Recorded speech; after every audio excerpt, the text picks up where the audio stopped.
Hey guys, David here, and welcome to Digital Outlook. Guys, I sure hope you had an absolutely fantastic day thus far. Let me tell you, there are some big time deals going on in this digital asset space right now. Guys, we have told you for a long time how the plan was literally laid down way before, and how all these central banks are going to line up, guys. They have poo-pooed the space, they've come down on it, and all this and that.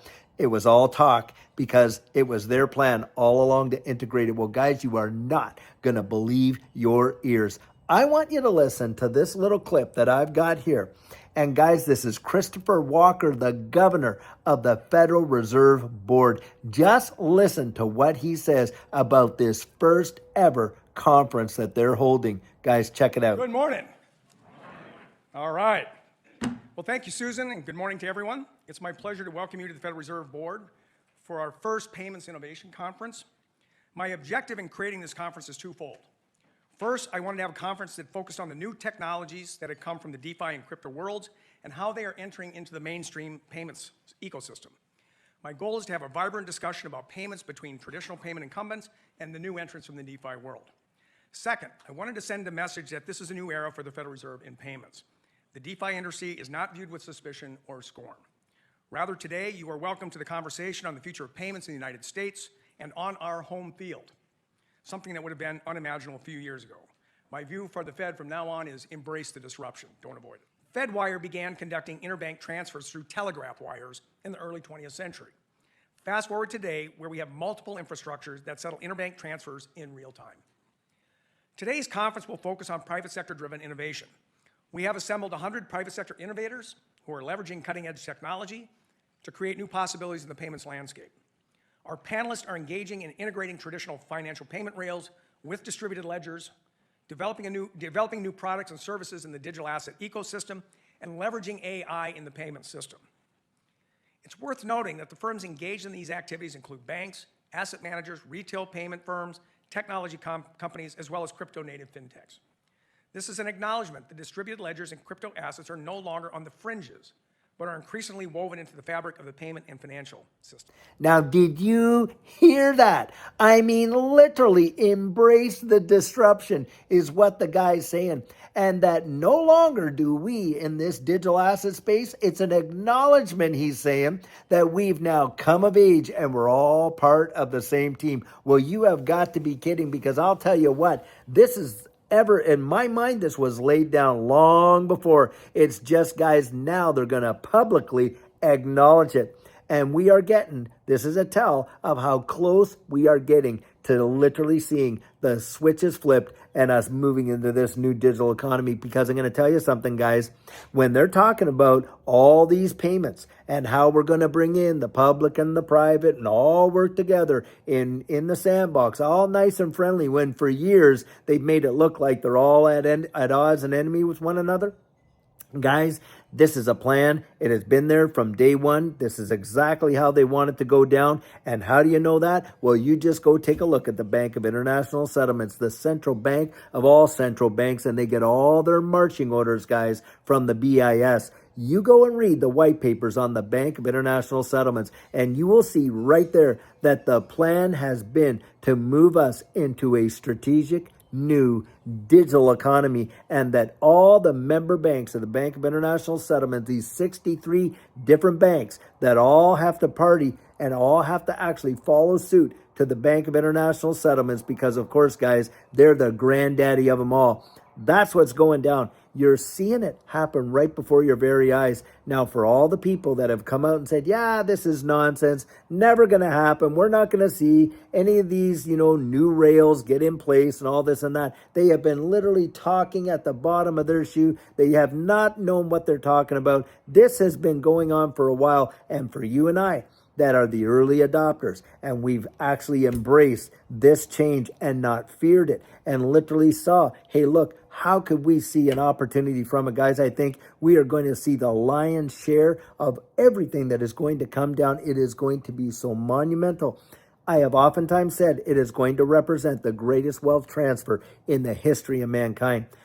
These acknowledgments that we're getting right now, and this is, of course, Christopher Walker, governor of the Federal Reserve, but you got Larry Fink, the CEO of BlackRock, Jamie Dimon, JP Morgan over there, all these heavy hitters, guys. Right now, they're all coming out and they're practically singing the same tune, aren't they? Oh, well, we got to embrace that technology.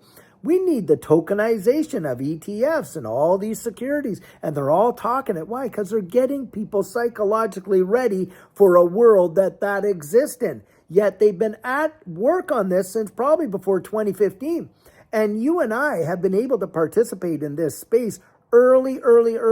And for those who are weeping about the price of XRP at $2.40 I'm going to tell you when the real crying is going to start. The real crying is going to start when you see XRP at monumental numbers and people are going to weep, I kid you not, for the prices that we see XRP at today. I genuinely do believe it.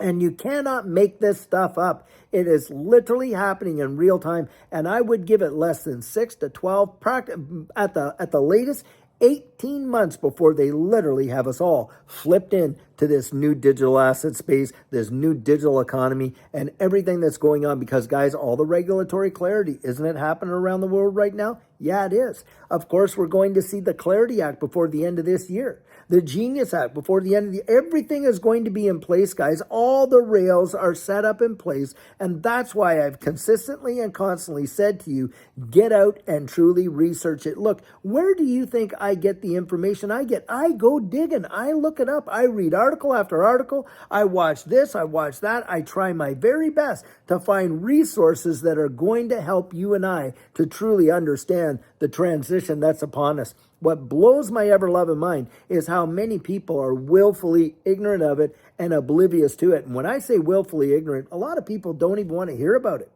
They don't even want to hear about it because to them, that change scares them right out of their minds. They cannot fathom the world, what it's going to look like under those systems. And of course, you know, change is very scary, but it also is chock full of genuine opportunity. And that's where I'm out there saying, hey, listen, don't fear the change. Learn about it. Get to know it. Examine it. Identify the areas of opportunity where it could transform your life. And for Judy and I, we've done that. And we really believe in this XRP ecosystem is going to be an absolute monumental part of it. Right now, we're hearing about Evernorth and how they are structuring that to go out there and buy $1 billion worth of XRP. Massive.